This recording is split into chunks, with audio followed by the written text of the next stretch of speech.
Hello students, welcome back to Rank plus.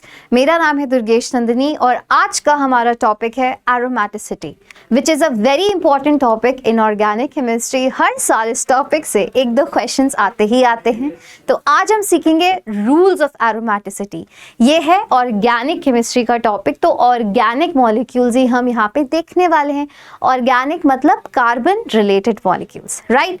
तो rules बच्चा aromaticity के कुछ इस प्रकार सीखने हैं, जैसे कि कोई रेस होती है। रेस में ऐसे समझो कि ये है एरोमेटिक मॉलिक्यूल्स की तरफ रेस। अब ये रेस वही जीतता है, मतलब वही मॉलिक्यूल एरोमेटिक कहलाता है जो कि ये 4 राउंड की रेस पूरी की पूरी जीत लेता है। इसका मतलब कि एरोमेटिसिटी की 4 कंडीशंस हैं और जो मॉलिक्यूल ये चारों की चारों कंडीशन सेटिस्फाई करता है वही होता है आपका aromatic molecule. Let us see the condition number 1 क्या है। The molecule must B cyclic. पहली कंडीशन है कि मॉलिक्यूल होना चाहिए साइक्लिक, मतलब उसकी रिंग होनी चाहिए क्लोज्ड रिंग स्ट्रक्चर। यहाँ पे जैसे कि ये वाला स्ट्रक्चर है, इसको अगर मैं कार्बन 1 का नाम देती हूँ तो ये कार्बन 2 हुआ, ये कार्बन 3, 4, 5, 6। अगर ये 6 कार्बन की रिंग है तो carbon 1 which is the first carbon and the last carbon, carbon number 6, दोनों एक दूसरे से कनेक्टेड हैं।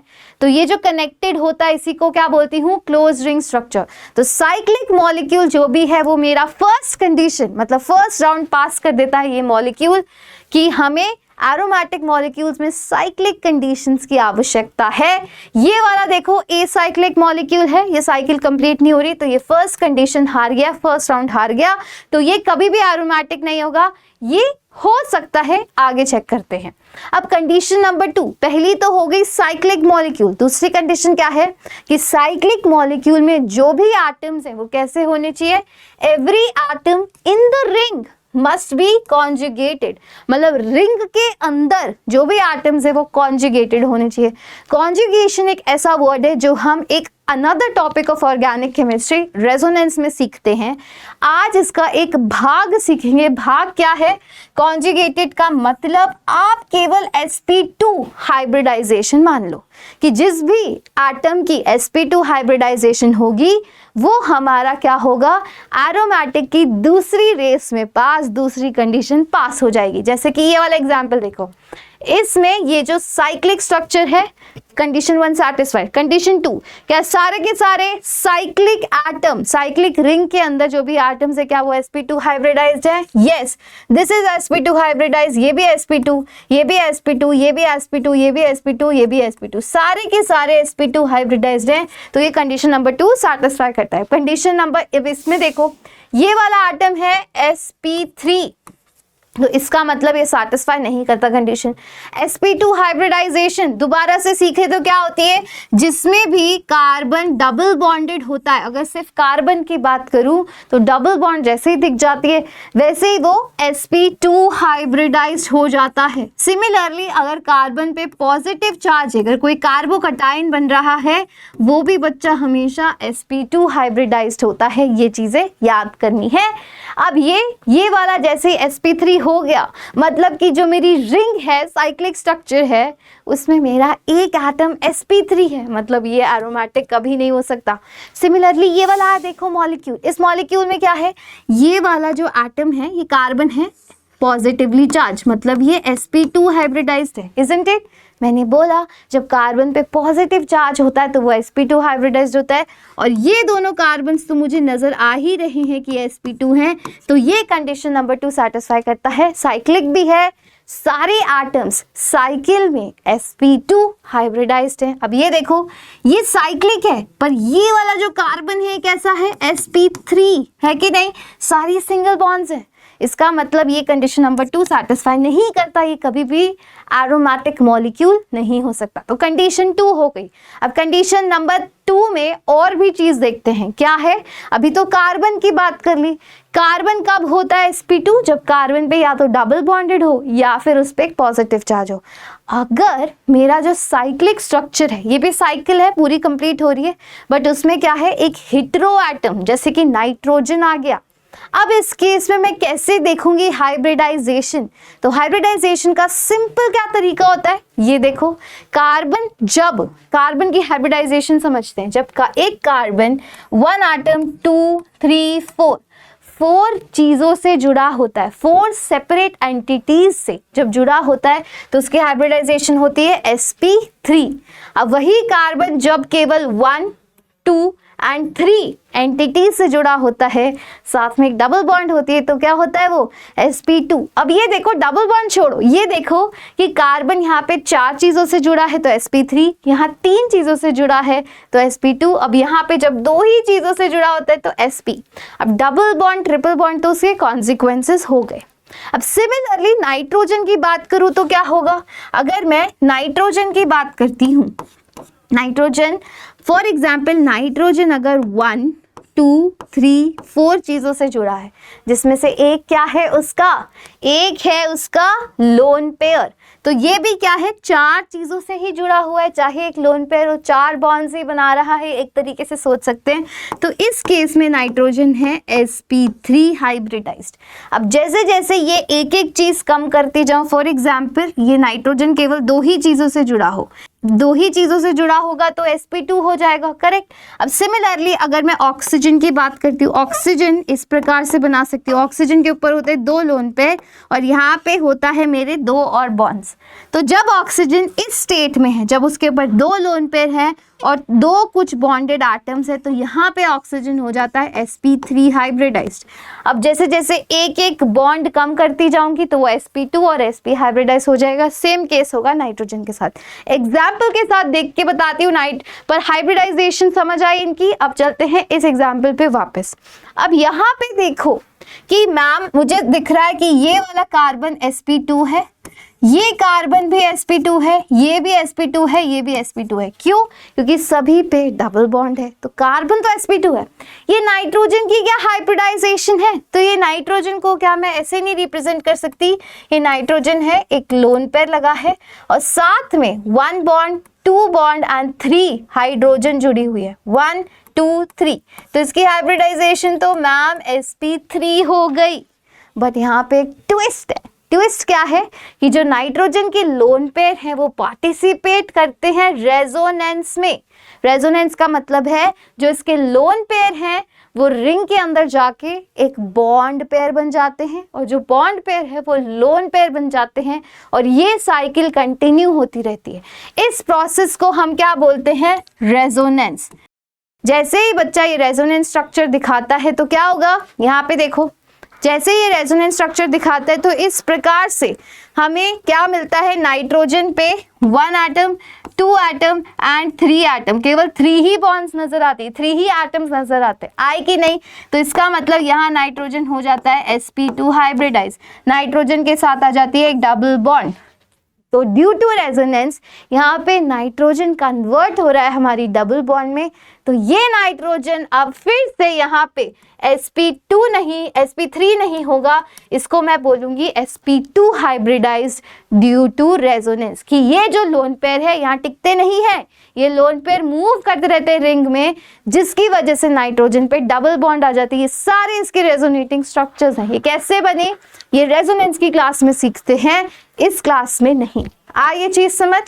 अब देखो जैसे कि एक और एग्जाम्पल है ये वाला, यहाँ पे नाइट्रोजन की क्या हाइब्रिडाइजेशन है। अब इस देखो यहाँ पे nitrogen 1 atom 2 bonds 3 bonds and 4 bonds, 4 चीजों से जुड़ा हुआ है नाइट्रोजन, तो ये तो पक्का से sp3 हाइब्रिडाइज्ड ही है कि नहीं? अब यहाँ पे कोई लोन पेयर भी नहीं है जो रेजोनेंस में चला जाए, तो ये कभी sp2 बन ही नहीं सकता, तो ये एरोमेटिसिटी की रेस से बाहर हो गया। पर इसमें सारे के सारे एटम्स sp2 हाइब्रिडाइज्ड, तो ये एरोमेटिसिटी की रेस जीत गया। चले आगे, नेक्स्ट चलते हैं कंडीशन नंबर 2 में देख लेते हैं। अब आपका सेम कार्बन ही एटम है, पर कार्बन एटम के पास इस बार क्या है, एक नेगेटिव चार्ज है। तो दिख रहा है अब इस कार्बन एटम की हाइब्रिडाइजेशन क्या होगी, फिर से ये कार्बन एटम के ऊपर जो लोन पेयर दिख रहा है, मैम ये फिर से मुझे रेजोनेंस में चला जाएगा, तो ये कार्बन एटम जो कि 1 2 3 अभी कैसा था, अभी ऐसा दिख रहा था, ये कार्बन है, ये 1 बॉन्ड 2 बॉन्ड 3 बॉन्ड और यहाँ पे लोन पेयर। तो मैम अभी तो मुझे ये sp3 हाइब्रिडाइज दिख रहा था, पर जैसे ही ये रेजोनेंस में जाएगा तो रेजोनेटिंग स्ट्रक्चर्स देखो इस प्रकार से दिखेंगे, दिख रहे हैं, ये लोन पेयर बन गया यहाँ पे डबल बॉन्ड, तो डबल बॉन्ड बना, वैसे ये डबल बॉन्ड टूट के यहाँ पे लोन पेयर बनी। नेक्स्ट स्टेप में ये लोन पेयर यहाँ पे डबल बॉन्ड बने और डबल बॉन्ड टूट के लोन पेयर बनी कि नहीं, तो lone pair double bond lone pair double bond ऐसे चलता रहता है। ये रेजोनेंस स्ट्रक्चर की वजह से दिख रहा है कि इस कार्बन पे क्या आ गया है, यहाँ पे डबल बॉन्ड, मतलब ये कार्बन फिर से हो गया है मेरा sp2 hybridise due to resonance. हुआ कि नहीं हुआ? हुआ, ठीक है। तो ये वाला कार्बन भी मेरा sp2 है, मतलब ये भी एरोमेटिसिटी की रेस की सेकंड कंडीशन सैटिस्फाई कर रहा है। अभी हम कंडीशंस देख रहे हैं, मैं ये नहीं बोल रही कि ये सारे कंपाउंड्स एरोमेटिक है। एरोमेटिक तभी होंगे जब वो चारों की चारों कंडीशन सैटिस्फाई करेंगे। कंडीशन नंबर 2 ये सैटिस्फाई कर रहा है। अब ये वाला कार्बन देखो, ये तो भाई सिंपल sp3 हाइब्रिडाइज्ड है, ये कार्बन से 1 बॉन्ड 2 बॉन्ड 3 बॉन्ड 4 बॉन्ड्स बन रही है, तो मैम ये तो sp3 है, ये तो sp2 में कन्वर्ट भी नहीं हो सकता, तो ये एरोमेटिसिटी की रेस से बाहर। अंडरस्टूड? चलिए कंडीशन नंबर 3, फर्स्ट कंडीशन क्या थी, compound must be cyclic in nature. Second condition थी कि उस साइकिल में जितने भी एटम्स हैं सारे होने चाहिए sp2 हाइब्रिडाइज्ड। फिर मैंने आपको सिखाया कि अगर एटम sp2 हाइब्रिडाइज्ड भी नहीं है तो क्या उसके पास लोन पेयर हैं जो कि रेजोनेंस शो कर रहे हैं, जिसकी वजह से उस एटम पे डबल बॉन्ड आ रही है, तो वो भी मेरा एरोमेटिक कैरेक्टर शो करेगा, क्योंकि वो जो लोन पेयर है उसके पास वो कभी वहीं नहीं टिकते, वो घूमते रहते हैं, जिसकी वजह से कार्बन या नाइट्रोजन या हिट्रो एटम पे डबल बॉन्ड आ ही जाती है, जो कि वो sp2 हाइब्रिडाइज हो जाता है। Understood? Condition number 3 for aromaticity, जिन्होंने ये दोनों कंडीशन पार कर ली वो थर्ड कंडीशन पे आते हैं, वो है the molecule must contain 4n + 2 pi electrons. Understood? ये क्या है, 4n + 2 पाई इलेक्ट्रॉन्स को बोला जाता है हक्कल रूल। क्या बोला जाता है बच्चा? हक्कल रूल भी इसे बोला जाता है। इसका क्या मतलब है? इसका ये मतलब है कि n की वैल्यू अगर मैं 0 पुट करती हूँ तो 4n + 2 पाई की वैल्यू कितनी हो जाएगी, 4 × 0 + 2 विच इज इक्वल टू 2। फिर n की वैल्यू अगर मैं 1 पुट करती हूँ तो 4 × 1 + 2 मतलब 6, n की वैल्यू 2 तो 10 14 18। समझ आया?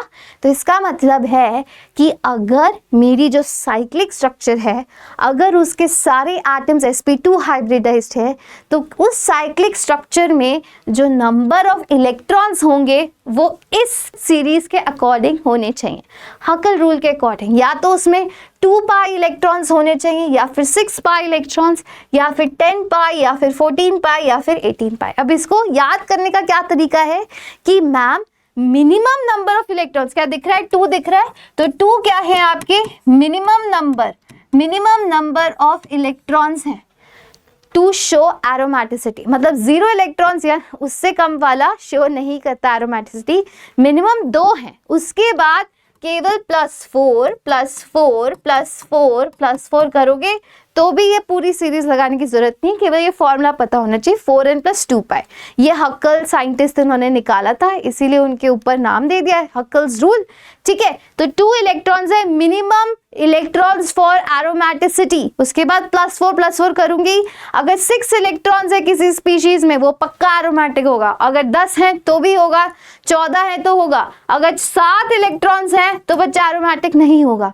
केवल इतने ही इलेक्ट्रॉन्स होंगे तभी वो एरोमेटिक स्पीशीज होगा। अंडरस्टूड? नेक्स्ट पे चलते हैं, कंडीशन नंबर 3 के एग्जांपल्स देखते हैं। ठीक है, अब देखो ये वाली बेंजीन रिंग में आपको कितनी पाई बॉन्ड्स नजर आ रही हैं? मैम मुझे इसमें 3 पाई बॉन्ड्स नजर आ रही हैं सभी को 3 पाई बॉन्ड्स। और एक बॉन्ड, 1 बॉन्ड क्या होती है बच्चा? 1 bond is equals to 2 electrons, isn't it? अब यहाँ पे 3 पाई बॉन्ड्स हैं। जो पाई बॉन्ड्स होते हैं केवल उन्हीं में इलेक्ट्रॉन्स होते हैं, सिंगल बॉन्ड्स में नहीं होते, मतलब डबल बॉन्ड्स में होते हैं। तो 3 पाई बॉन्ड्स का मतलब 3 into 2 which is equals to 6 pi electrons, जो कि यहाँ लिखा है। 6 pi electrons Huckel rule satisfy करता है? यस मैम करता है। तो this compound is aromatic. Similarly next case देखो, कंडीशन नंबर 3 का 6 पाई इलेक्ट्रॉन्स क्या इसमें है? इसमें देखो 1 पाई बॉन्ड 2 पाई बॉन्ड लिख दूं, यहाँ पे है मैम 2 पाई बॉन्ड्स, है कि नहीं? साथ ही में क्या है, एक लोन पेयर है प्लस 1 लोन पेयर दिखाई दे रहा है, ठीक है। अब इन दोनों में क्या होगा, 2 पाई बॉन्ड से मतलब 2 into 2 electrons plus 1 lone pair में भी 2 इलेक्ट्रॉन्स होते कि नहीं? तो ये फिर से इसका आंसर 6 हो गया। 6 pi electrons, once again aromatic compound, है कि नहीं? नेक्स्ट देखो 4 पाई इलेक्ट्रॉन्स है इसके पास केवल 2 पाई बॉन्ड्स है, दिख रही है, 1 pi bond and 2 pi bond. 2 pi मतलब 2 into 2, right, which is equal to 4 pi electrons. 4 pi electrons तो यहाँ आते ही नहीं, 2 के बाद 6 आने चाहिए। 4 मतलब नॉट एरोमेटिक कंपाउंड, तो this is out of the race of aromaticity. Similarly यहाँ पे देखो 2 पाई इलेक्ट्रॉन्स है, इसके पास सिर्फ एक पाई बॉन्ड है और एक पॉजिटिव चार्ज है, मतलब इसके पास 2 पाई इलेक्ट्रॉन्स है, ये फिर से एरोमेटिक कंपाउंड की रेस में है। समझ गए? पहला rule, compound should be cyclic. दूसरा रूल, जो भी साइकिल के अंदर एटम्स है सभी होने चाहिए sp2 हाइब्रिडाइज्ड। तीसरा रूल कि जितने भी इलेक्ट्रॉन्स हैं, रिंग के अंदर की बात कर रही हूँ, केवल रिंग के अंदर जितने भी इलेक्ट्रॉन्स हैं वो हक्कल रूल फॉलो करने चाहिए, तब होंगे वो एरोमेटिक। अंडरस्टूड? अब देखो ये बहुत इंपॉर्टेंट है, ये कोई नहीं सिखाता। Which electrons count as pi electrons and which do not, कोई नहीं सिखाता ये चीज। कई बार आपको ऐसे एटम्स दिख जाएंगे। अब इसका क्वेश्चन का आंसर दो, how many pi electrons are in these molecules. आपको कई बार इस प्रकार के क्वेश्चंस देखने को मिलेंगे। अब जैसे कि ये है, इसमें आप बोलोगे कि मैम इसमें 3 तो क्या है, डबल बॉन्ड्स, 3 पाई बॉन्ड्स हैं, तो 3 into 2 which is equal to 6 electrons हो गया। पर मैम साथ में एक लोन पेयर भी है, तो मतलब प्लस 2 इलेक्ट्रॉन्स और कर दूं, तो मतलब इसके पास 8 इलेक्ट्रॉन स्पीशीज होगी है। क्या ये सही बात है? नहीं, क्योंकि बच्चा ये जो इलेक्ट्रॉन्स है ना, ये पार्टिसिपेट ही नहीं कर रहे एरोमेटिसिटी में। एरोमेटिसिटी में कुछ ही इलेक्ट्रॉन पेयर्स पार्टिसिपेट करते हैं। उनको कैसे देखना है, ये देखो, जो रिंग के अंदर की जो सारी पाई बॉन्ड्स है ना, उनको तो फॉर श्योर हमें काउंट करना है एरोमेटिसिटी, मतलब 6 इलेक्ट्रॉन्स तो होंगे ही। अब देखना है जो बाहर लोन पेयर लगा है, क्या वो लोन पेयर, अगर ये ट्रिक है, ये सिर्फ ट्रिक है या और कुछ एक्सप्लेन नहीं कर रहा, एक्सप्लेन हम दूसरे सेशंस में करेंगे।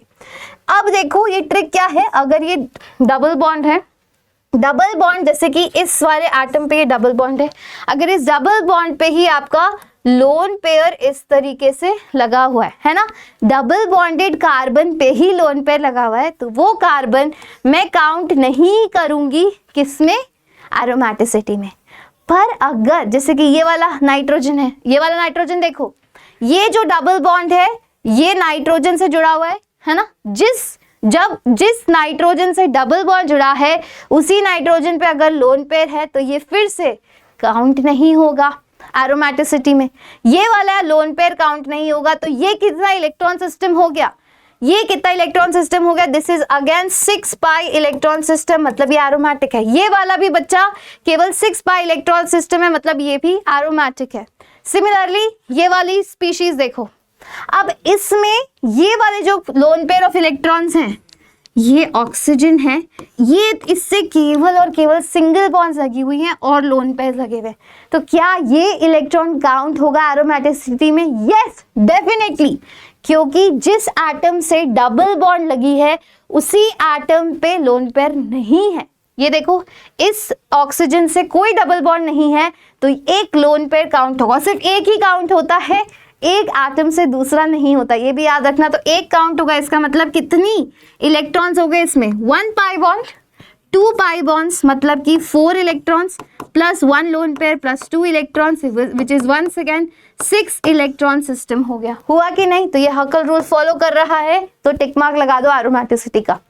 अब देखो ये वाला एग्जाम्पल, अब बताइए क्या ये इलेक्ट्रॉन्स फॉलो करते हैं आपकी एरोमेटिसिटी का रूल? जल्दी से बताइए, क्या ये वाले इलेक्ट्रॉन्स? हाँ मैम करते हैं, क्योंकि इस नाइट्रोजन पे लोन पेयर है पर कोई डबल बॉन्ड नहीं है, तो इसका मतलब ये एरोमेटिसिटी में पार्टिसिपेट करेंगे। तो ये फिर से कितना हो गया? 6 पाई इलेक्ट्रॉन सिस्टम। सिमिलरली यहाँ पे देखो, यहाँ पे क्या ये वाले इलेक्ट्रॉन्स पार्टिसिपेट करेंगे एरोमेटिसिटी में? जरूर करेंगे, क्योंकि इस नाइट्रोजन से केवल सिंगल बॉन्ड्स हैं, ये करेंगे।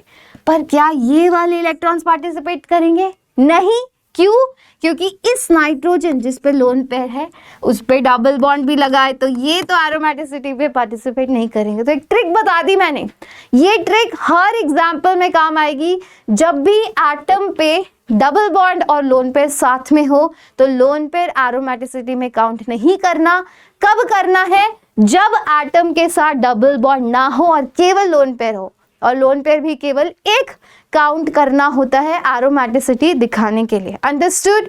अब इसमें फिर से कितने एटम्स हो जाएंगे, कितने इलेक्ट्रॉन्स हो जाएंगे? 1 pi bond, 2 pi bond plus 1 lone pair, मतलब ये फिर से 6 इलेक्ट्रॉन सिस्टम है। Once again aromatic aromatic. Understood this thing? ठीक है। अब क्या है? Condition number 4, last condition for aromaticity क्या है? The molecule must be flat. Flat होना चाहिए मॉलिक्यूल, मतलब कि 3D स्ट्रक्चर नहीं चाहिए हमें, 2D structure like this newspaper. जैसे ये न्यूज़पेपर है ऐसा 2D स्ट्रक्चर हमें चाहिए, 3D नहीं चाहिए। फॉर एग्जाम्पल ये वाला मॉलिक्यूल देखो, इस मॉलिक्यूल में क्या है? आपकी बेंजीन रिंग्स बनी हुई है 2, और साथ ही में यहाँ पे हाइड्रोजन्स लगी हुई है। अब ये हाइड्रोजन क्या करती हैं बच्चा? ये हाइड्रोजन इतनी करीब होती है कि ये कॉज करती हैं आपकी स्टेरिक हिंड्रेंस। क्या कॉज करती हैं? Steric hindrance. तो ये स्टेरिक हिंड्रेंस कॉज करने की वजह से क्या होता है? इनका स्ट्रक्चर क्या हो जाता है? पकड़ हो जाता है, मतलब कि ये 2D नहीं रही, अब ये बन जाती है 3D, जिसकी वजह से नॉट एरोमेटिक, जिसकी वजह से क्या हो जाता है? रिंग आपकी ट्विस्ट हो जाती है, जिसकी वजह से ये 2D मतलब फ्लैट नहीं रहती बल्कि ट्विस्ट हो जाती है, तो ये नॉट एरोमेटिक हो गई। सिमिलरली यहाँ पे देखो, ये है आपकी एरोमेटिक स्ट्रक्चर। अब जैसे ये हाइड्रोजन हटा के इसकी जगह मैंने CH2 ग्रुप लगा दिया, ठीक है। अब ये CH2 ग्रुप लगाते ही ये वाली रिंग हो जाती है आपकी एरोमेटिक। वैसे ये सेमी एरोमेटिक होमो एरोमेटिक रिंग है, ये पूरी एरोमेटिक नहीं होती, ठीक है। ये बाद की सीनियर क्लासेस की चीजें हैं, बट एक तरीके से आप बोल सकते हैं दिस इज एरोमेटिक, ठीक है। अब देखो बाकी बहुत अच्छे एग्जाम्पल से बता देती हूँ, जैसे नैफ्थलीन हो गया। बेंजीन रिंग आपकी 2D स्ट्रक्चर है, नैफ्थलीन आपका 2D स्ट्रक्चर है, एंथ्रासीन भी फ्लैट है, एंथ्रीन भी फ्लैट है। ये सारी जो चीजें लिखी है यहाँ पे, ये सारी फ्लैट रिंग्स है जो कि एरोमेटिसिटी शो करती है। इनके पाई इलेक्ट्रॉन्स भी अगर आप काउंट करेंगे तो आप अच्छे से बता सकते हैं, ठीक है। तो कंडीशन नंबर 4 हो गई। पहली कंडीशन साइक्लिक स्ट्रक्चर, दूसरी कंडीशन साइकिल में हर एटम होना चाहिए sp2 हाइब्रिडाइज। फिर मैंने आपको बताया भी कि कैसे आपको हाइब्रिडाइजेशन चेक करनी है। तीसरी कंडीशन क्या आती? हक्कल रूल फॉलो करना। फिर मैंने ये भी सिखाया कि कौन से इलेक्ट्रॉन्स हमारे हक्कल रूल फॉलो करते हैं, कौन से इलेक्ट्रॉन्स नहीं करेंगे आपके एरोमेटिसिटी में पार्टिसिपेट। फोर्थ कंडीशन क्या है कि आपकी जो रिंग होनी चाहिए वो फ्लैट स्ट्रक्चर होना चाहिए। अगर वो जैसे ही कैसा बन गया आपका, कैसा ही ट्विस्टेड स्ट्रक्चर बन गया, तो वो शो नहीं करता एरोमेटिसिटी। समझ गए? अब आपके सामने मैंने बहुत सारे एग्जाम्पल्स आपको अटैच कर दिए हैं, ये आपका होमवर्क है। PDF आपको बच्चा इस सभी का मिलेगा कहाँ से? रैंक प्लस की ऐप से। आपके पास एक बहुत अच्छा होमवर्क है जिसमें मैंने सारे मॉलिक्यूल्स लिखे हैं, बहुत सारे मॉलिक्यूल्स यहाँ पे इंक्लूडेड हैं, आपको सभी को दिख रहे होंगे ये मॉलिक्यूल्स, राइट। इन मॉलिक्यूल्स को आपको मुझे बताना है एरोमेटिक हैं कि नहीं। This is a very good exercise for you guys, ठीक है। उसके बाद ये बहुत सारे मॉलिक्यूल्स दिख गए आपको, ठीक है। ये सारे एग्जाम्पल्स करने। लास्ट में एक चीज बता देती हूँ कि थोड़ा सा ट्विस्ट भी रखते हैं ना, लास्ट में एक स्ट्रेंज केस बताते हैं एरोमेटिसिटी का, जो कि ये मॉलिक्यूल है। ये मॉलिक्यूल एक स्ट्रेंज केस ऑफ एरोमेटिसिटी बच्चा इसलिए है क्योंकि इस मॉलिक्यूल में क्या आपको दिख रहा है कि ये कार्बन और ये कार्बन, ये दोनों के दोनों कैसे हैं? आपके sp3 हाइब्रिडाइज्ड है। बाकी तो सारे sp2 हैं, बट बीच के दो कार्बन sp3 हैं। इवन दो बीच के दो कार्बन sp3 हाइब्रिडाइज हैं, फिर भी ये स्ट्रक्चर क्या है, एरोमेटिक है। तो जब भी इस प्रकार का स्ट्रक्चर मिल जाए, जिसको बोलते हैं हम एन्यूलीन्स बोलते हैं, ठीक है, इस प्रकार का स्ट्रक्चर मिल जाए, तो इसमें क्या करना पड़ता है बच्चा, इसमें केवल आपको जो पेरीफेरी, जो इसकी बॉर्डर लाइन की बॉन्ड्स दे रखी हैं, वही पाई बॉन्ड्स आपको काउंट करनी होती है। और अगर वो पाई बॉन्ड्स काउंट करके वो हकल रूल फॉलो कर रही हैं तो वो एरोमेटिक होगा।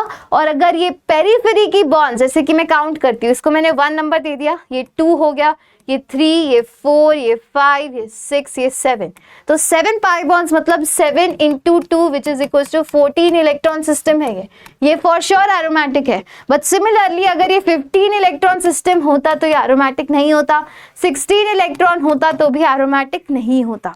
समझ रहे हो? तो ये आपको केवल पेरीफेरी, जो उसके एकदम किसमें बाउंड्री पे जो हमारी पाई बॉन्ड्स है वही काउंट करनी होती है, जिससे हमें इसकी एरोमेटिसिटी पता चलती है। ठीक है, तो ये 14 पाई इलेक्ट्रॉन सिस्टम है, ये साइक्लिक है और सारे के सारे इसमें sp2 हाइब्रिडाइज कार्बन है। इवन तो बीच के नहीं है, फिर भी ये कैसी होती है, रिंग, ये होती है आपकी एरोमेटिक। ये स्ट्रेंज कैसे होती है भाई, अब क्या ही कर सकते हैं। सिमिलरली यहाँ पे एक और एग्जाम्पल दे रखा है, इस एग्जाम्पल में क्या है, ठीक है, अब देखिए ये तो वही एग्जाम्पल था जो मैंने आपको एक्सप्लेन किया था। अब आपके लिए और भी ये एग्जाम्पल है जो पिछले मैंने आपको क्वेश्चंस दिए थे, ये क्वेश्चंस आपको घर में नोटबुक में सॉल्व करने, पर कमेंट सेक्शन में क्या करोगे, कमेंट सेक्शन में आपको मुझे बताना है which molecules are aromatic among these. आपके पास A to J तक मॉलिक्यूल्स है, बहुत ही अच्छे मॉलिक्यूल्स है, मुझे बताना है इनमें से कौन से एरोमेटिक मॉलिक्यूल्स हैं। That is it from my side for the case of aromaticity. I hope आपको ये लेक्चर पसंद आया होगा और आपको इसी तरीके से पढ़ना है, इसी तरीके से अपनी IIT JEE की तैयारी करनी है। तो आपको सारे के सारे नोट्स कहाँ पे मिलेंगे, रैंक प्लस की ऐप पे, जिसका लिंक नीचे के डिस्क्रिप्शन बॉक्स में दिया हुआ है।